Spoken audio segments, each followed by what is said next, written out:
In this video, I will guide you on how to fix Instagram video selfie verification not working. The first thing you want to do is check the internet connection. Make sure your connection is stable. Try switching between Wi-Fi and mobile data since poor internet can interrupt verification. Next thing you want to do is check camera permission. For that, tap and hold on Instagram. Now tap on this app info icon, which should take you to settings. Here, tap on permissions. Now tap on camera. Make sure that you have selected allow over here. Instagram needs camera access for selfie verification.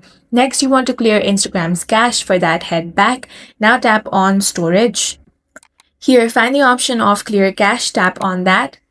Now, you want to make sure that Instagram is up to date. For that, head over to Play Store.